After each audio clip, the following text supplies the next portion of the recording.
तो एक तरफ जहां दिल्ली में विधानसभा चुनाव के नतीजे आ रहे हैं, लेकिन सबसे बड़ी खबर जो है भारतीय जनता पार्टी के लिए जो मिल रही है वो है मिल्कीपुर, यानी कि उत्तर प्रदेश के अयोध्या की वो विधानसभा सीट जहां से अवधेश प्रसाद जीत गए और कहा कि देखिए भारतीय जनता पार्टी राम मंदिर जो इतना बड़ा आंदोलन चला, उसके बाद राम मंदिर का निर्माण भी हो गया, उसके बाद भी जो है भारतीय जनता पार्टी अयोध्या की सीट हार गई।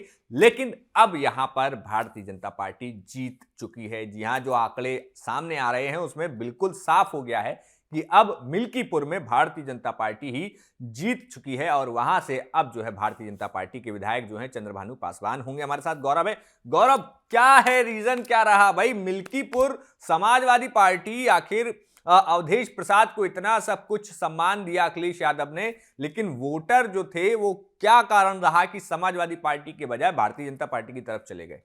देखिए मोहित, सबसे बड़ी बात यह है कि जो इस बार दलित वोटरों में जो बिखराव रहा वो मिल्कीपुर में समाजवादी पार्टी के हार का मुख्य कारण रहा। हालांकि इस आंकड़ों के बाद, इस जीत के बाद भी एक चीज जो है कि अभी भी मिल्कीपुर में जो दलितों के सबसे बड़े नेता है वो अवधेश प्रसाद ही है, उनका परिवार ही है। लेकिन जिस तरीके से आप देखिए कि पासी समाज से आने वाले अवधेश प्रसाद और उनके बेटे को जब समाजवादी पार्टी ने टिकट दिया, उसके बरकत आपने देखा हो कि बीजेपी ने जिस प्रकार से गोरख पासवान, चूंकि वो भी पासी समाज है, लेकिन उनके खिलाफ एक एंटी इनकम्बेंसी थी और धारणा ऐसी बन गई थी कि पार्टी उन्हें ही टिकट देगी। इस वजह से पार्टी ने थोड़ा सा अपना रुख दूसरी तरफ अख्तियार करते हुए चंद्रभानु पासवान को टिकट दिया। और जिस तरीके से आपने देखा होगा कि जो पासी वोटरों में एक तो बिखराव हुआ ही हुआ, इस बार दलित वोटरों को साधने के लिए बीजेपी की तरफ से जो उनकी कोर कैबिनेट है, जो दलित मंत्री हैं, चाहे वो विजय लक्ष्मी गौतम हो, इस तरीके जितने भी दलित मंत्री हैं, चाहे वो फिर निषाद हैं, संजय निषाद हैं, और देखिए आप जिस तरीके से ब्राह्मणों को भी साधने के लिए वहां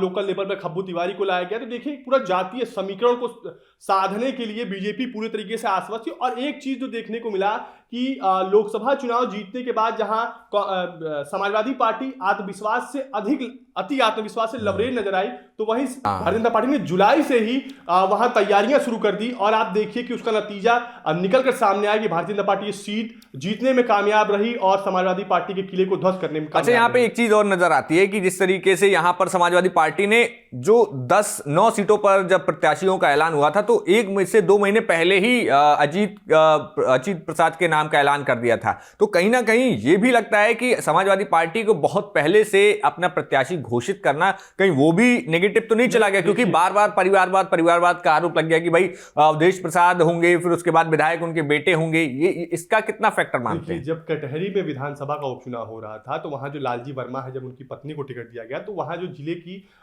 कमेटी थी उसने आरोप लगाया पार्टी के हाई लेवल पे कि आज के समय अंबेडकर नगर का मतलब हो गया है समाजवादी पार्टी, अंबेडकर नगर का मतलब हो गया है लालजी वर्मा का मतलब। उसी तरह अयोध्या में इस वक्त समाजवादी पार्टी का मतलब ही अवधेश प्रसाद और उनका परिवार हो चला है। ऐसे में आपने देखा होगा जिस तरीके से समाजवादी पार्टी के जो स्थानीय स्तर के नेता हैं उनमें कहीं ना कहीं एक तरीके का टीस भी नजर आया। और देखिए जिस तरीके से समाजवादी पार्टी ने 10 उपचुनाव जब होने थे, न्यायालय में वाद होने की वजह से अयोध्या में जो चुनाव नहीं हुआ, इसमें आप देखिए कि उस समय जब अजीत प्रसाद को टिकट दिया गया, तो उसके बाद से जब उपचुनाव वहां नहीं हुए, उपचुनाव का ऐलान बाद में हुआ, लेकिन जो अजीत प्रसाद है वो क्वारंटीन मोड में चले गए थे। उन्हें लग रहा था कि हमारे पिताजी यहाँ से चुनाव लड़के जीत गए हैं। जैसे लल्लू सिंह ने लोकसभा चुनाव के समय जो गलतियां दोहराई थी, एक एंटी इनकम्बेंसी थी और वो घरों से निकले नहीं, वो अपने आप को तथाकथित बड़ा नेता समझने लगे थे। इस वजह से वो सिर्फ रैलियां संबोधित करते थे, डोर टू डोर कैंपेन नहीं किया। और इसी तरीके से आपने देखा हो कि अजीत प्रसाद के भी हार का मुख्य कारण यही रहा कि जो चुनाव प्रचार का पूरा बागडोर था वो अजीत प्रसाद से ज्यादा अवधेश प्रसाद के कंधों पे था। आपने देखा होगा जिस तरीके से लगातार समाजवादी पार्टी के उच्च पदाधिकारी जा रहे थे और वहां प्रचार प्रसार कर रहे थे, लेकिन सारा फोकस जो था, चाहे वो मीडिया का फोकस हो, चाहे वहां के वोटरों का फोकस हो, चाहे समाजवादी पार्टी का फोकस है, वो सब अवधेश प्रसाद पे था। अजीत प्रसाद को कहीं ना कहीं बैकफुट पे कर दिया गया था। ऐसे में एक परसेप्शन ये भी बना कि अगर अजीत प्रसाद विधायक भी बनते हैं तो उतनी उनकी नहीं चलेगी जितनी अवधेश प्रसाद की चलेगी। तो इसको लेकर भी वोटरों में थोड़ी सी एक इफ बट का रहा। अच्छा, इसमें एक चीज और है, हम जो देख रहे हैं कि अब जो है चंद्रभानु पासवान वहां से विधायक हो जाएंगे, विधानसभा पहुंचेंगे, लेकिन जो दूसरी बात कही जा रही है कि भारतीय जनता पार्टी के जो तमाम और लोग हैं, चाहे फिर वो गोरखनाथ हो, ये लोग 2022 का विधानसभा चुनाव गोरखनाथ ने लड़ा, उसके पहले भी लड़ा 17 और वाला विधायक चुनाव जीते भी। जीते थे वो। अवधेश प्रसाद को अवधेश अच्छे प्रसाद मार्जिन से को हराया था। अवधेश प्रसाद हारने के बाद फिर अब 22 में जीते। लेकिन अब उन लोगों का क्या होगा, उन लोगों को आखिर पार्टी कहां एडजस्ट करेगी? क्योंकि एक बार अगर सीट चली जाती है, अगर कोई और नेता आ जाता है तो बहुत मुश्किल माना जाता है कि वहां पर फिर किसी और को उतारा जाएगा। तो और एक टसल एक चीज और कि अब यहां पर चंद्रभानु पासवान विधायक बन जाएंगे, वो डोर टू डोर लोगों से मुलाकात करेंगे, सारे काम करेंगे। लेकिन 2027 में टिकट गोरखनाथ को भी चाहिए, वो भी अपना अब चाहेंगे कि हम ज्यादा मजबूत हों क्षेत्र में। तो कहीं आप ये तो नहीं लग रहा है कि भाई अब जो है भारतीय जनता पार्टी चुनाव भले ही जीत गई है, लेकिन अब जो है स्थानीय स्तर पर कोई टसल होगी? देखिए, इसको एक उदाहरण के तौर पर मैं समझाना चाहूंगा कि देवरिया में जब जन्मजीत सिंह जो विधायक थे बीजेपी के, उनकी जब निधन हो गया उनका, तो उसके बाद बीजेपी ने सत्यमणि त्रिपाठी को वहां उपचुनाव लड़ाया और वो जीते भी।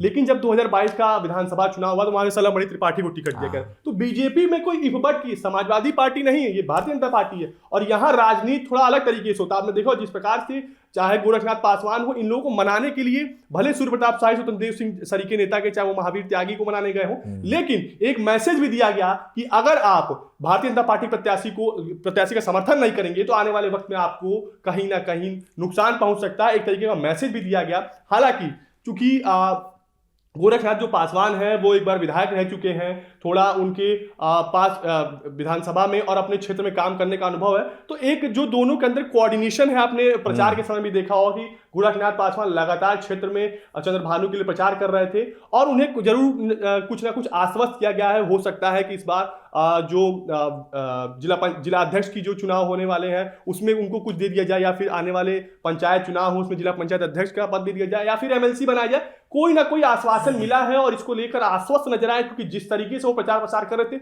उनके चेहरे पर कोई सिकन नहीं नजर आ रहा था। इससे पता चल रहा था कि उनको कहीं ना कहीं बड़े स्तर से उनको कोई आश्वासन मिला है। और भारतीय जनता पार्टी जब भी आश्वासन देती है, आपने देखा ही होगा कितने ऐसे उदाहरण हैं कि वो कहीं ना कहीं सेट जरूर कर देती है।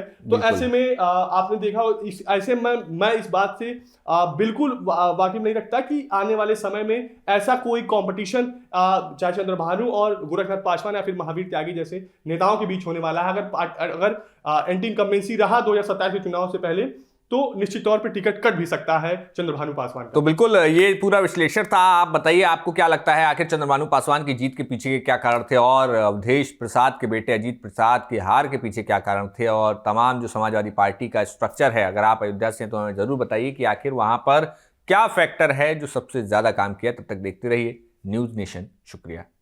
न्यूज नेशन अब व्हाट्सएप पर खबरों की ताजा अपडेट के लिए न्यूज नेशन के इस QR कोड को स्कैन करें। न्यूज नेशन अब व्हाट्सएप पर खबरों की ताजा अपडेट के लिए न्यूज नेशन के इस QR कोड को स्कैन करें।